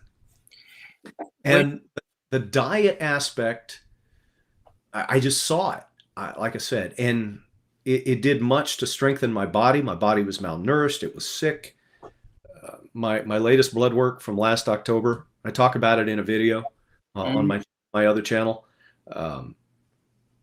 It's night and day. And, oh my goodness, I have, ruminants and salmon and eggs as the foundation of my diet. And how is that a bad thing when God said it's okay? Exactly. Right? And now we can talk about this, and we don't have to be disagreeable. I'm not talking about you and I'm talking about others. Yeah. But everybody wants to make a big deal of it. So yeah. Do you think, and you mentioned, and I would, from my observation, I'd agree with you that Doug Batchelor is a smart guy. He would have looked at these issues, the 2300 days, the 457 BC. What do you think in his mind, and you can't speak for him, but A, did you have conversations with him about this? Or B, what do you think he might be thinking? As he looks at these things, surely his brain engages in a way that goes, oh, hang on, maybe that doesn't add up. Or do you think he just doesn't go there in his mind? But usually people that are thinkers and smart people, they cannot help but ask why and inquire into these topics. Well, I don't want to speak for Doug, but I will say that in his own words to me and others, he's not a theologian. He's not one to break down the scripture and exegete it in such a way that it will it will allow the Bible to speak for itself. I think he, like many other well-meaning Adventist speakers, pastors, and so forth, you were told this is what it is, and here are all the texts that demonstrate that. But it's this hermeneutic that's employed of proof texting. And whether we employ the historical grammatical method or other methods that are out there, what happens with Adventism, this has been my experience, is that we're going to tell you that, for example, and I agree with this, but I'm going to say it anyway, that the state of the dead is that the human stays in the ground, the breath, that is the spirit, goes back to God who gave it, and that person is sleeping. He's asleep, doesn't know anything. The dead know nothing. I have all that. But that particular subject, then we're going to look at this text in isolation, this text in isolation, this text in isolation, and not put it all together in a sound exegesis such that the scripture is unequivocal about this particular doctrine. Now, to be honest with you, I think it is unequivocal in this particular aspect, but others not so much. And I think oftentimes you use the term the other day, just a few moments ago, reverse engineering. I think that happens a lot of times. Yeah, well, I mean, even myself, not an academic, not a scholar, armchair philosopher, I can see that reverse engineering, soul sleep had to happen. If soul sleep didn't come about, then 1844 falls to bits. Everything has to be reverse engineered into that moment that didn't occur. Right. And so even a non-theologian can arrive at the discrepancies with 457, the 2,300 days, the soul sleep. So I guess the people that don't claim to be theologians, surely they sit there and go, "Oh, hang on, this is not adding up." Yeah. Yeah, nothing to see here, and I guess they kind of either delve into it but decide not to leave. Right. Uh, And you and I both know these evangelistic meetings move at hyper speed. mm, 27, 28 meetings over 5-6 week time frame, yeah, and they're just superficial at best. yeah, And by sounding very clever and employing some things that many people have never heard, which really are the writings of Ellen White made to appear that somebody's done an exhaustive study of the sacred text, which, when you read about the flying serpent, you realize that she really borrowed that from John Milton's Paradise Lost. yeah. I know. And yet she claims that she never looked at the book. I beg to differ. Or maybe she never read it, but somebody read it to her. Mm, But be that as it may, that's a lot of what goes on. And these people are inundated with things they have never heard, because many people have been told the Bible's too hard to understand. mm, Or, they try reading it for themselves and it makes no sense. It's a word salad. mm, They're not properly discipled, mentored on how to read and study the scripture. And so now you got a very polished individual, an actor, out front telling them how they should read the text and how they should believe this. mm, And if you start with 100 and you finish with 5, that's a good campaign. Now, in business, that's terrible. yeah. That is a very bad return on investment. But again, it is justified by saying, well, even one for the kingdom is okay. And yet, evangelistic meeting costs $50,000, $60,000 Yeah. for 1-2 people. Yeah. And that's troubling. That's troubling. And the thing that troubles me, I think, more than anything, very little within Adventism, except in the overseas cultures, very little within Adventism is kingdom growth. It's sheep stealing. And it's very prevalent. And I see the conservatives try to steal the liberals try to steal the conservatives. We'll try to steal from the Baptists or the Methodists. And I find it interesting on how certain doctrines are pressed in the Western cultures, the Anglo-Germanic, as I call them, Western Europe, the United States, Canada, South Australia, New Zealand. And there is a different mindset in the Anglo-Germanic culture than there is, for example, in the Pacific Islander culture, in the Asian subcontinent, in the Latin American or the South American culture or the African culture, where these people, without much stretch, they are very prone to superstition.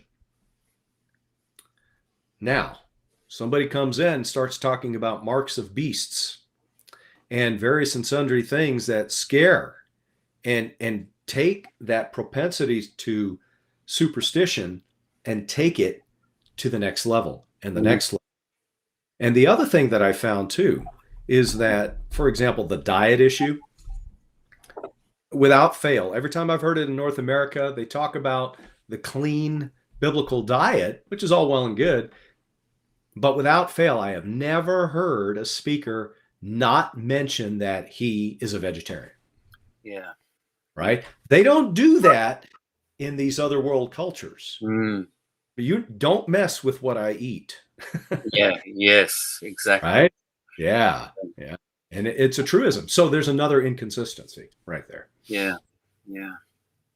And Adventism has a huge backdoor, like close to 50% apostasy rate, I think I read somewhere. Don't quote me on that. I think it's bigger than that, Peter, to be honest with you. I think it's bigger. Yeah. Yeah.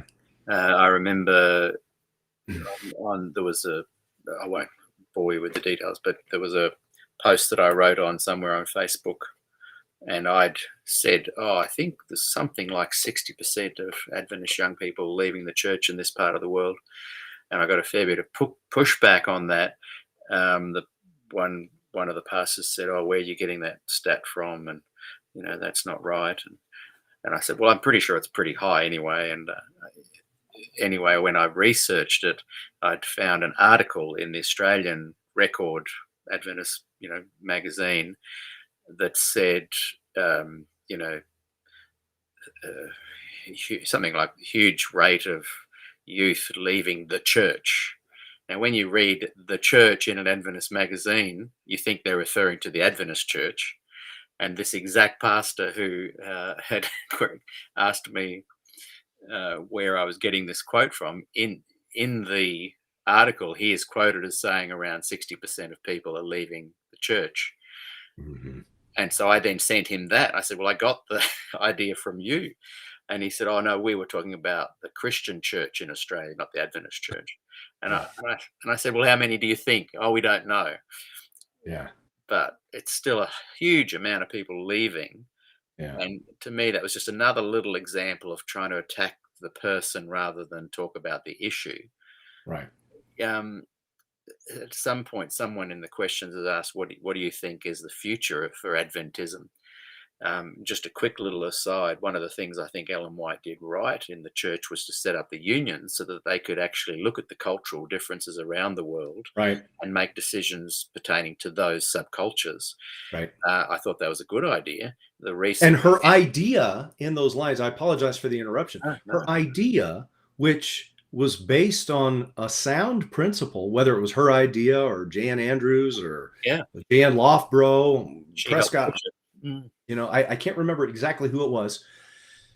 The idea was, okay, let's set up these unions and let's bring these people and we train them in a biblical understanding that the Bible transcends cultures. And if we could get everybody to comply, and this is my wording here, but the principle was there, to submit to a biblical culture, because frankly, the Bible says it transcends culture, every nation, tongue, kindred, and people, then we take those people who have been trained. The Chinese go to the Chinese, the Ugandans go to the Ugandans, the Germans go to the Germans, the Uruguayans go to the Uruguayans, the Kiwis go to the Kiwis, and the Roos go to the Roos, and so forth and so on. But what do?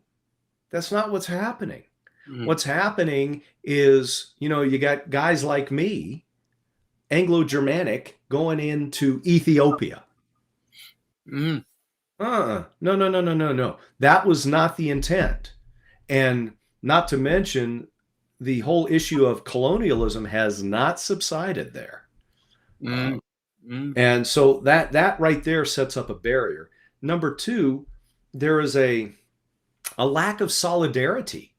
Where are our people up here proclaiming this? mm, And it's just another way of demonstrating the control that the North American division has on exactly. Adventism. Mm, mm, 25 million members in the church, approximately mm. 1.1 billion came in revenue year before last. Wow. That's $80 per member. 90% of the revenue, though, came from North America. Yeah, yeah. And that's what I'm saying too with the Ted Wilson and the compliance document. They're making rulings for the whole world to follow and overlooking this idea of the unions uh, being more localized. And it's interesting that they're just flying in the face of even Ellen White on this one, even though they're Yeah. on the one hand elevating her authority. So one quick funny question, and then we'll close on the idea of where you think the church is headed. Uh, Mm. this was earlier. Jim Fitzsimmons wrote, "Would Ellen White have taken the 3 jabs and 7 boosters?" I don't know. I don't know. Maybe. Right. Gillian has replied to that question we asked her earlier, so I'll bring that up. What were we asking again? We were talking about Des's view, what it may have been. Yeah, the question that I proffered was, Dr. Ford clearly saw that 2300 was, as we say now in the US, a nothing burger. And so it held no weight. It was flaccid as can be. And so if Adventism sinks or swims on the 2300 days, did Dr. Ford see that? Did he wrestle with that issue? And what was his end goal? Had he been king for a day, for example, what was his end goal? That's really what I want to know. Right. I'll read what she wrote back to that general idea. Des didn't see 1844 as the heart of Adventism because it was a Johnny-come-lately idea 15 years after 1844. E.G. White went along with the men in great controversy in the page 400s, but gave her own thoughts about the future Antichrist appearance of Satan before the second coming in the 600s. Too complicated to explain the implications of this on Facebook, but I will try and contact Alan on Messenger. Yeah, that's true. And I'm not on Facebook, so anybody wants to look for me there, I'm not there, but you can contact me on YouTube. Just if you want, just comment on one of the videos and say, hey, this is who I am. I was in the forum the other night, and I'll get back with you. I answer everything. Yeah, that's great. And Gillian added, and this we'll finish on this one because this is similar to someone else asked earlier what your thoughts on the future of Adventism are. And Gillian says, does Alan think the denomination will split? So that's part of that question. And who could lead out in that? Would he? Well, let me give you my thoughts on what I see. Based on what I've seen of late, in particular, the meeting that took place at the Granite Bay Seventh-day Adventist Church last weekend with Elder Wilson basically giving the keynote speech. Adventism is running scared right now. As a military commander, I step back and I look and see what I see, and the rank and file are not saluting smartly the way they would want them to. And yet the speech was given in such a way that it was time to hold the line. Why would a leader tell somebody to hold the line? The reason you hold the line is because you see destruction coming. You realize you have an adversary that's going to take you out if you don't. And I think he's got a lot of folk in the rank and file who they're ambivalent. They're just very lukewarm, and he was trying to get them on fire. And frankly, I don't think it's going to work. I mean, he got the sheeple to stand and raise their right hand, and that's all well and good. But no, I see a split on the horizon. To what degree, I couldn't tell you. As far as me leading anything, no, I'll just stay. I'm going to stay back and watch the exchange of rockets and grenades and bullets and just kind of observe. Commentate. I've become more of an observer of late. I'll speak when I need to speak, but I would not be a willing leader to pick up those kinds of pieces. Now, I will say this: I will do whatever the Lord asks me to do. Somebody mentioned earlier, I hope that person's still on. I don't know how they got the thought that I talk to angels. I don't. I'll bring that up. They are watching, and I've managed to work out. You don't mind if I bring? No, that's fine. Look at that! Look at that, Brendan Paul Valiant. He's up. Do you know Brendan at all? Yeah, I know him. I met Brendan when I was in Australia the couple times that I made my way through there. Very smart guy. He's done a lot to poke the snake, if you will, and he knows what I'm talking about. So no, I don't think, Brendan, I never said that the angels speak to me. What I said was that angels are ministering spirits, and that if we pay attention, if we're listening, we will recognize their promptings through the Spirit. And to that end, this is something that I've been toying with the other day. I mean, over the last few years, and that is, we live in a natural world with supernatural all around us. and I can't prove this, this is purely philosophical, but I'm of the opinion that men generically don't have any original thought. I don't think we have any original thoughts whatsoever. I believe that God has given us a modicum of intelligence, and everybody's been given a little bit here and there, some more than others. And I believe that we're continually bombarded by both good and evil. And it's whatever we choose to embrace, and it's whatever we choose to, the path that we take, is going to determine what is made, what is developed, for example.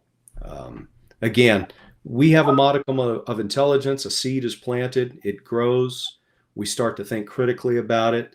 We are creative beings because we came from the hand of a created being. And so we can be led in that regard. But no, if I ever gave you the impression 4 years ago that I have conversation with angels, that's not the case.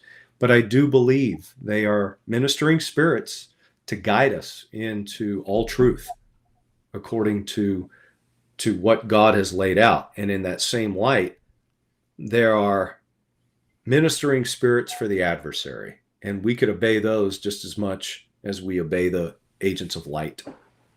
Yeah, well answered. Connie French writes, hi Connie, by the way. Connie is an author herself that is, if I had the book in front of me, I'd hold it up actually and give it a plug. But yeah, Connie has written the words of Alan that remained for me were, it's all about integrity. And thanks, Connie. And Gillian has written, hang on, don't leave yet, I've got something more to say.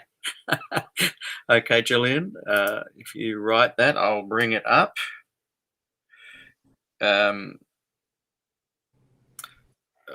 Let's see, I think this is it. This is Gillian Ford. I have a lot of contacts. I don't know much about the current administrator and ministers, but the fact that Ted Wilson wants to make Heartland and Weimar normative education is already having effects in Australia. We have graduates of Weimar and Heartland. Am I pronouncing those correctly? Weimar is correct if you pronounce it Germanically, but they call it Weimar. Weimar. Yeah. Weimar and Heartland, normative education. With graduates of Weimar and Heartland and people who are gospel-focused workers are feeling the pressure, and some are talking about a split, which was a surprise for me. The traditional people trained at Heartland are militant. The future doesn't look bright. What are your thoughts on that? I think I would have to agree. Having been at Weimar for 2.5 years, I saw a lot of struggle amongst the young people there, many of whom were there because their parents made them go. They thought it was a safe space because it is probably the most conservative space within Adventism, although not a part of the church officially. Some would say Heartland is a little more conservative. Probably so. I think the Standishes were probably more conservative in that regard than what we see at Weimar. But Weimar has definitely taken up the banner and become the vanguard of everything that is conservative Adventist education, in some ways to their detriment. And I think what's happening amongst the youth, there is a huge division. And somebody put, aside from Southern Adventist University. Yeah, that's funny. I actually know some young people whom I trained to fly, had it up to here with Weimar and all the nonsense and the spectacle that they actually transferred to Southern, and they're much happier, and that's putting it mildly. But we there's some scrutiny going on there. They're kind of in some hot water of late, especially within the last year. Sexual harassment suits, spiritual abuse amongst certain students, things that are transpiring on campus that appear to be inappropriate and not congruent with the mission in terms of people exploiting their positions I don't want to say too much more than that, but I will say this. If you go to intelligentadventist.com, I think is what it is, you can read about it. There's been some reporting there, be it good, bad, or indifferent. I know there's bias in everything. So, read it with an open mind and go from there. But having lived it, I can tell you that a super majority of what's written there is actually true. So, yeah. What was the meeting that Ted Wilson just spoke at recently? And if someone's watching, can you put the link in the comments and I'll bring it up on the screen? I don't know what that meeting was. It was some kind of a summit, a revival. Every now and then, I know Amazing Facts and Secrets Unsealed and things like that. They have revivals every now and again where it's just a re-edification of the masses to hold the line. But my goodness, I heard this talk from Elder Wilson, and he was scared. I could just see right through the facade. He was really scared. Well, hopefully, if someone's watching the next 30 seconds, and there's a link to it, just send it in the comments. I'd love to just bring it up so we can have it all encased in this episode. I would have put a link in my talk, but he had no sooner finished with amen that I came in and jotted some notes and started talking based on what I wanted it to be, as fresh as possible. Yeah. Look, Alan, I have thoroughly enjoyed today's conversation. I want you back. I'd love to explore more your thoughts on the concerned brethren that sprung up here in Australia. The Standish brothers were the real engine room of that group. There were others in the group that were funding it, and as we were talking about, they went on to found Heartland. And my extrapolation and thoughts on that are that every single independent fundamental ministry can find its thread back through to the Standish brothers, back through here to Australia. And interesting that we've got Des Ford also in the Kurrambong area at the time, and the Concerned Brethren at the time. I'd love to one day, I love your thoughts on that, but one day I'd like to do a deep dive into it with you. Yeah, I had the opportunity and the privilege to meet, discuss, and spend a lot of time with Dr. Herb Douglas before he died. Oh, really? Wow. Yeah. Yeah. I love that man. Oh, I just love that man. I can't say enough about him. Wow. But I will say this, because he was in the mix, as was Des, and he will tell you that every single independent and self-supporting ministry sprung out of QOD. Yes, 100%. Every single one of them, except maybe Voice of Prophecy, because, they were there spreading the word via radio and other media early on. But everything from that point, hands down, was QOD generated. I have said that so many times on this show as being ground zero for our current tensions. And so many people have disagreed with me on that. So it's nice to hear you say that. And when I was reading this book, as a quick plug again, Ostriches and Canaries, go and buy it. Fascinating book. The author also, indicates the truth in what I've been saying. I'm not trying to say all great. I've been a predictor of these things, but to me, it's important to isolate that event and the ML Andreessen response to that. Yeah. Because that is, yes, it can be traced back to 1919 and 1888 and plenty of other significant dates. Right. That is the ground zero that I think we need to really look at if we're trying to bring about any kind of resolution within Adventism, and to fully embrace the idea that there are two distinct Adventisms, churches in one. Yeah. I think. Do you have any last thoughts to share with us? And as I said, we'd love to have you back. It's been fabulous conversation and really well. I was going to say well attended. But well, the pleasure's been all mine. I really appreciate you allowing me just to speak. And it's kind of nice. We didn't have any prepared remarks. We kind of had an idea of a direction we wanted to go. That was good. I Well, had a life of its brain. own in that Welcome to respect. my brain. Um, in the grand scheme of things, I know there are a lot of people out there searching no differently than I did. Mm, And I would say keep searching, keep studying. If you really want to know, you will find the answers. Sometimes it means not listening to what all these talking head polished parrots have to say.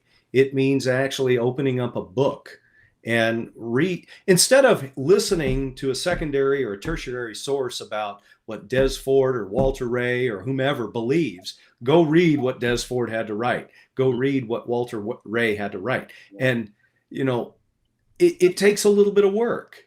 And then compare that scripture line upon line contextually and not just drawing out one piece and taking one text out of context, as Dr. Walter Martin used to say, and make a pretext for an entire new doctrine. Yeah. You know, and that is my biggest encouragement. I have no animus for Seventh-day Adventism. I will tell you, I'm not happy about a lot of things. I'm disappointed, more so in myself, I think, than anything, that I allowed myself to get to a point, and it was because my body was screaming for health and nutrition. And as soon as I gave it what it needed, everything became so obvious to me. It just did. And the irony is, it was diet that brought me in. That was the quote unquote entering wedge, the Mm, right arm. It ended up being a right hook for me, but it's what really took me out at the same yeah. time. And I'm still studying. Okay. Yes, it's a break, but I wouldn't say it's this clean, total break that some people might be led to believe or understand. Mm. Uh, there are reasons. I know what those reasons are, but I need to now put them together and articulate them in such a way that my wife thinks I should write a book. Maybe I Uh, will. yeah, I was going to say, look, you must. And it's now making the time to do those things. Mm, And so that's really the direction I'm taking it now. So, yeah. but I appreciate you having me on the show. I know Oh, that been great. sometimes, it's a risk sometimes for both of us, Yeah, and, yeah. and Particularly going live and as you're yeah, saying, no format. But I yeah, love the idea of welcoming all former, current, left, right Adventists on the program.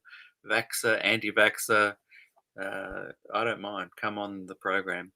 So thank you so much. I'm going to go right now and watch that health one. I've got a little bit of the type 2 sugar things going on, and I'm fascinated by what you were saying about that. I want to turn some of my health things around. So I'm going to go good. right now and watch that one. I encourage everyone else, as soon as we finish the interview, go and find Dr. Alan Davis on YouTube. There's 2 channels that he runs. Go and subscribe to SDAQ&A too. The metrics, YouTube, Facebook, they reward us. It costs you nothing. But if you like, subscribe, click the notification bell, it means that more people, they push us out to more people. And we therefore get to, share the word and share the story and build the community. So, Absolutely. yeah, thank you everyone for watching. It's been really Yeah. fantastic conversation. And Thanks, everybody. we'll look forward to getting you back again, Alan. And until next time, have a great rest of your evening. All right. Well, thank you, Peter. Enjoy the rest of your day, which is tomorrow. You're in the future. See, it's I'll check. possible. There's time travel right there. I'll check the stock market for you and let you know what's Please happening. do. See you later. Right. And to the rest of the audience and everybody who